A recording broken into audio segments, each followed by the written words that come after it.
tanques de combustível são de caminhão. Qual material é? Acho que é poliestireno. Isso. E por que você decidiu fazer os tanques de água de fibra de vidro? Bem, os nossos tanques, eles têm que ser moldados, né? O espaço que nós teríamos para colocar esse tanque, não dava o de caminhão. Você não encontrou nenhum tanque? Não tem. Então eu tive que fazer. Entre fazer um de inox, a gente fica pesado, ele cria muita colônia, né? Ele se contamina muito facilmente. E, então a solução foi fazer de fibra. E por dentro impermeabilizado com epóxi, bem impermeabilizado. Funcionou bem, ele é flexível, muito resistente, fácil de fazer, barato.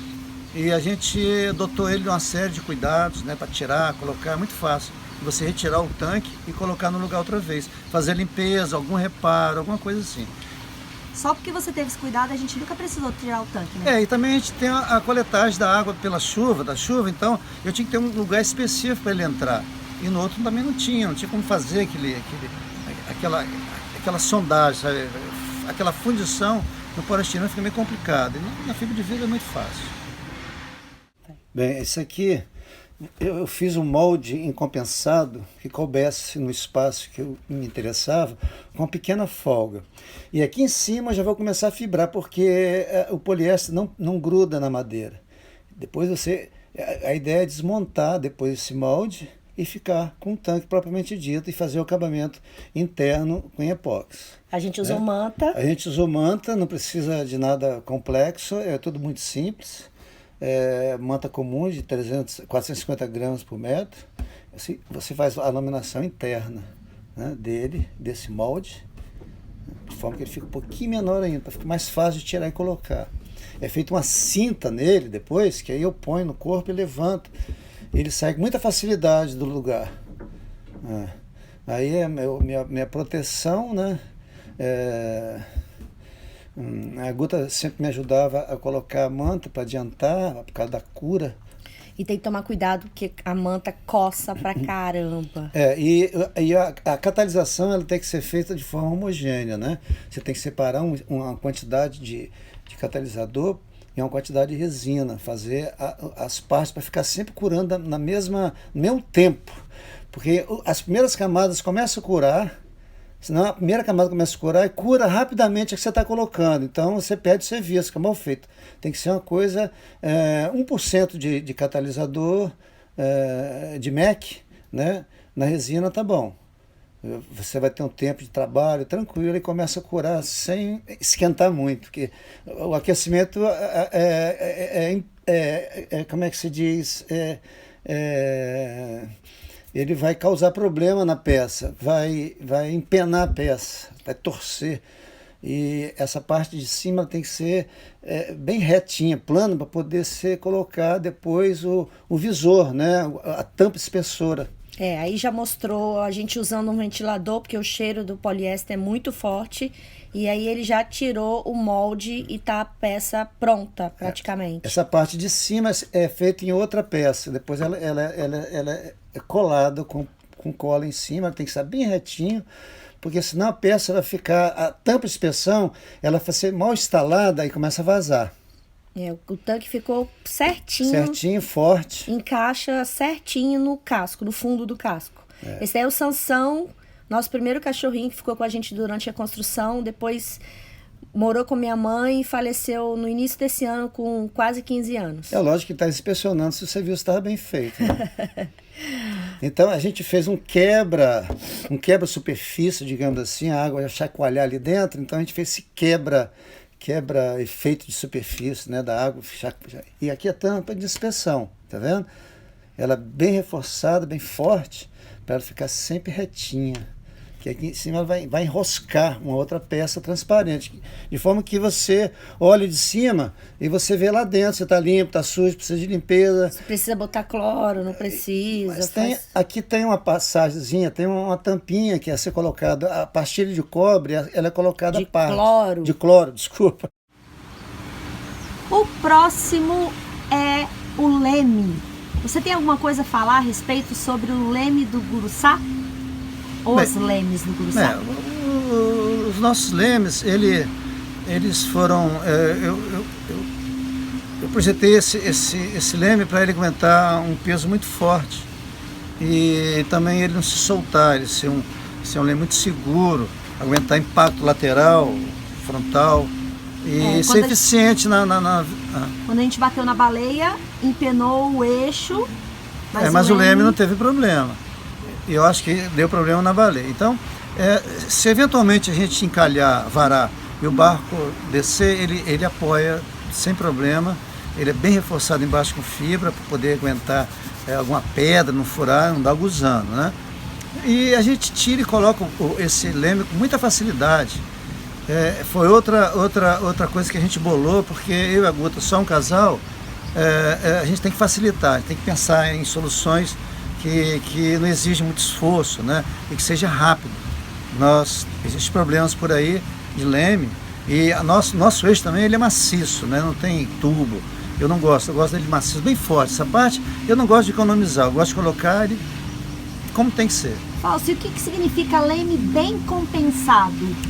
Bem, o leme compensado é quando o eixo entra no meio dele, fica uma parte avante e uma parte a ré. Então, quando ele girar, o esforço que o ré fizer, o avante compensa ele, diminui o torque final nele. O momento criado pela essa força resultante diminui. O nosso tem 1 polegada de resultante. Então, é muito leve o leme. E ele não embandeira. Tá. Ficou muito bom, ficou certo. Entendi nada, mas o pessoal aí deve entender. A gente optou em fazer o leme junto, fazer primeiro a parte de inox e construir já nessas estruturas de inox o leme. Fundido praticamente. Ele vai ser fundido, ele não tem como mexer, trabalhar, nada, girar, entrar em estresse, nada disso. Tá vendo? Essa parte aí é a parte estrutural dele. Então, em cima disso, a gente vai fazer o leme, vai fazer o shape, tudo, porque é um barco artesanal, todo é feito para ele, né, em função dele. Aí você já está vendo detalhes dele. É o molde, né? É o molde. E aí você começou a cortar e encaixar mais foto do molde. Mais foto do molde, né? E começou o trabalho em si agora. Agora a gente começou, tô vendo a gotinha. A gente começou o trabalho de começar a colar as peças direitinho, depois eu vou cortar ele no shape, que já tem pré-determinado, aí tem uns 2, tá vendo? Agora... Laminado moldado, né? Laminado. Isso aqui elas estão soltas, não estão coladas ainda, tá? Elas só foram feitas agora que eu vou começar a colar e colocar já com a estrutura de inox. Ela vai ficar fundida, ela tem que passar onde é o eixo, que é essa parte aí, depois a gente vai encher. Agora sim, agora eu estou colando ele. Depois de colado, você parafusou, né? Vai ser todo parafusado, ele é todo preso, não tem como ele trabalhar, delaminar, nada disso. Ele fica uma peça compacta e leve. E depois usou os grampos para dar uma pressão total nele. Ele ficar totalmente coladinho. Certinho. São as duas peças. peças. A gente também estava economizando cola, né? Que você pode fazer um trabalho legal sem gastar muita cola. Aí você começou a retirar os parafusos depois. Depois você tira os parafusos. Alguns você deixa, né? Os lados internos você deixa, que não tem problema, não tem oxigênio, não tem oxidação. E aí você começou Agora comecei o shape dele, né? Que é um trabalho, fala sério, trabalhar com essa maquininha, shapeando, não é para qualquer um, não. Não, é a prática, né? Você começa não sabendo e vai aprendendo. Agora, ele é laminado, é fibrado, né? De forma que você pode ter impacto, principalmente na frontal, tá vendo? Você pode ter impacto aí e não furar ele. Nas laterais, vocês reparam que tem mais camadas de fibra. Começamos a fazer acabamento agora, né? Com massa. E aí vem o Fausto alisando o leme. Passa a massa bem daqui, lisinho, né? Aí estriando. Essa técnica da estria, não sei se todo mundo sabe, mas é pra peça ficar homogênea, né? Não, Posso dizer. ela fica com shape perfeito, né? Porque facilita a lixagem. Você só lixa a partezinha fininha dessa estria e deixa ela toda certinha. Ele estriou e depois ele vem com a massa que vai cobrir essa estria. Primeiro você faz a estria, depois você lixa, e depois você enche as estrias e depois começa a lixar de novo. Mas você lixa muito pouquinho, já está quase tudo pronto. É o que ele está fazendo aí agora. E vai com a mão, aí Fausto tem a sensibilidade na mão, vai passando, aí preenche aqui, preenche ali, alisa aqui, alisa ali. E aí fica um leme. Pronto. Pronto, aí, ó. Não sei se... Dá pra ver as estrias, né? Parte que é mais cheia, parte menos cheia. Não sei se nessa foto ele tá pronto não, mas... Não, o lixamento foi feito, já tá lixado. E aí o leme no lugar... Pra ver como é que tá, né? Encaixou certinho. Ele tem uma distância pro cabo não travar o leme, tá? Um cabo de 1 polegada pode passar aí e o leme não é travado. Se você apertar muito o casco, entra um cabo, pronto, você fica sem leme.